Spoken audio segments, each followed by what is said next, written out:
Hello everyone, I welcome you all to my YouTube channel Diksha educator.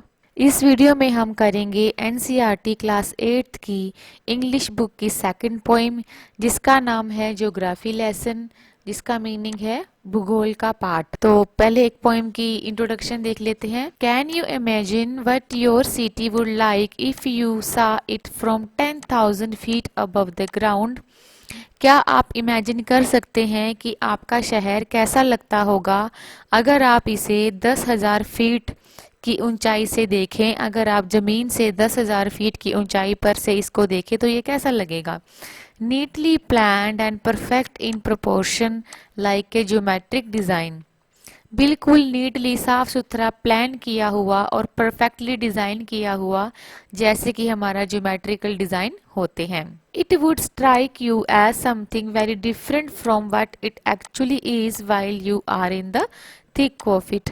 और ये आपको mind में strike करेगा कि ये तो बिल्कुल ही डिफरेंट है उससे जो हमें जमीन पर रह के ये लगता है। जब हम एक भीड़ भाड़ वाले शहर में रहते हैं, जमीन पर चलते हैं उस शहर की, तो वहां से बिल्कुल डिफरेंट नज़ारा है जब हम ऊपर से देखते हैं और जब हम जमीन पर चलते हैं। उस दोनों ही व्यूज में जमीन आसमान का फर्क है, आपको बिल्कुल डिफरेंट लगेगा जब आप उसको ऊपर से देखेंगे।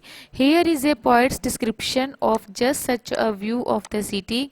और ये जो पोइम है बिल्कुल ऐसा ही पोइट का डिस्क्रिप्शन है एक शहर के बारे में और उस शहर के एक नज़ारे के बारे में है। And some question that come to his mind, और क्वेश्चन जो उसके माइंड में आते हैं जब वो ऊपर से अपने शहर को देखता है तो वो क्या सोचता है, क्या बातें उसके दिमाग में आती हैं, तो वो सब इसने पोइम में लिखी हैं। तो पोइम शुरू करते हैं। When the jet sprang into the sky, it was clear why the city had developed the way it had. जब जेट हवा में उड़ा, it was clear, बिल्कुल क्लियर था, why the city, के क्यों city had develop the way it had, क्यों ये शहर ऐसा डिवेल्प हुआ जैसा कि ये था।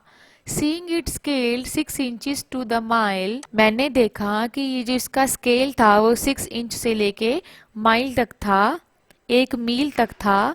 There seemed an inevitability about what on ground had looked haphazard, और ऐसा लगा कि ऐसा ही होना चाहिए था, इसे ऐसा ही बनना चाहिए था और बिल्कुल ही डिफरेंट लगा जैसा कि मैं जमीन पर देखता था।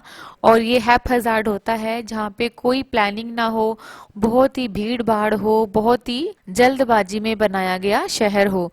लेकिन जब मैंने ऊपर से देखा अपने शहर को तो कितना अच्छे से बनाया गया था, कितना अच्छे से डेवलप किया गया था, प्रॉपर स्केल के साथ बनाया गया था और ये बिल्कुल वैसा ही था जैसे इसको डेवलप किया जाना चाहिए था। Unplanned and without style when the jet sprang into the sky, वो यही कहता है कि जब वो जमीन से इसको देखता था तो कितना हैपहैजार्ड, कितना अनप्लान्ड और कितना विदाउट स्टाइल लगता था, लेकिन आसमान से बिल्कुल डिफरेंट था।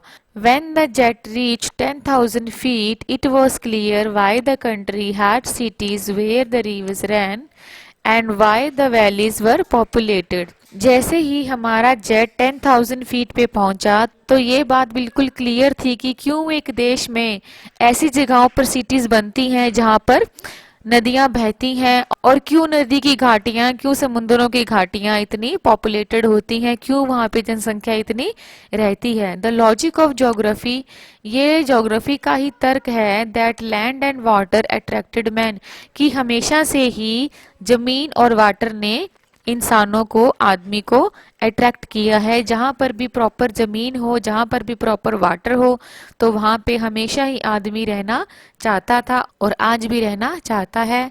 Was clearly delineated when the jet reached 10,000 feet. तो ये सारी बातें क्लियर हो गई कि क्यों एक देश में सिटीज होती हैं और क्यों सिटीज वहां पर ज्यादा होती हैं जहां पर नदियां होती हैं, ठीक है। और जहां पर नदियां होती हैं, उनकी घाटियां होती हैं, तो वहां पर लोग ज्यादा क्यों रहते हैं। ये हमारा ज्योग्राफी ही कहता है, हमारा भूगोल ही कहता है कि हमेशा से ही, शुरुआत से ही, जहाँ पर नदियाँ थी, जहाँ पर पानी था और जहाँ पर प्लेन लैंड था, तो वहाँ पर हमेशा से ही लोगों ने ज़्यादा रहना पसंद किया।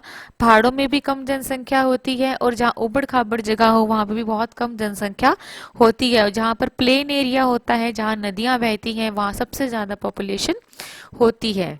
नेक्स्ट है when the jet rose 6 miles high it was clear the earth was round. और जैसे ही हमारा जेट 6 miles और ऊपर पहुंचा तो ये बात भी क्लियर थी कि अर्थ वॉज राउंड, धरती गोल है, धरती गोल थी। And it had more sea than land, और इसके पास धरती से कहीं ज्यादा समुद्र था। नेक्स्ट है but it was difficult to understand, लेकिन ये बात बहुत मुश्किल थी समझने के लिए। That the man on the earth found causes to hate each other, लेकिन ये बात समझने के लिए बहुत मुश्किल थी, या ये बात मुझे समझ नहीं आई कि आदमियों ने, इंसानों ने धरती पर कैसे ऐसे कारण ढूंढ लिए जिसकी वजह से वो एक दूसरे से नफरत करने लगा। To build walls across cities, कि क्यों उन्होंने अपने शहरों के चारों तरफ दीवारें खड़ी कर ली, क्यों उनकी बाउंड्रीज बना ली, क्यों उन्होंने एक धरती को शहरों में काट दिया। And to kill from the height it was not clear why, और क्यों उन्होंने एक दूसरे को मारना शुरू कर दिया, क्यों एक दूसरे के खिलाफ खड़े हो गए, क्यों एक दूसरे के खिलाफ इतनी नफरत पैदा कर ली। इतनी ऊंचाई से भी ये बात मुझे क्लियर नहीं हुई कि क्यों। तो यहीं पर पॉइंट है, वो अपनी पोइम फिनिश करता है और बहुत ही सुंदर मैसेज के साथ कि ये धरती पूरी गोल है, सब कुछ एक जैसा है, पूरी धरती सभी को बराबर मिली है, तो क्यों इंसानों ने इसको बांट दिया शहरों में, देशों में, और क्यों बाउंड्रीज खड़ी कर ली, और क्यों एक दूसरे को मारने के लिए इतना बेचैन हो गया। तो इस पोएम के जो पोइट हैं उनका नाम है जुल्फिकार घोष, ये नाम आपने याद रखना है। मैं उम्मीद करती हूँ आपको ये पोएम पसंद आई होगी और ये वीडियो भी पसंद आई होगी। अगर आपको ये वीडियो अच्छी लगी तो प्लीज़ वीडियो को लाइक कर दें, शेयर कर दें, और अगर आप मेरे चैनल पर पहली बार आए हैं तो इसे सब्सक्राइब कर लें। तो मिलते हैं नेक्स्ट वीडियो में एक नए लेसन के साथ। Till then keep watching, keep learning, have a nice day.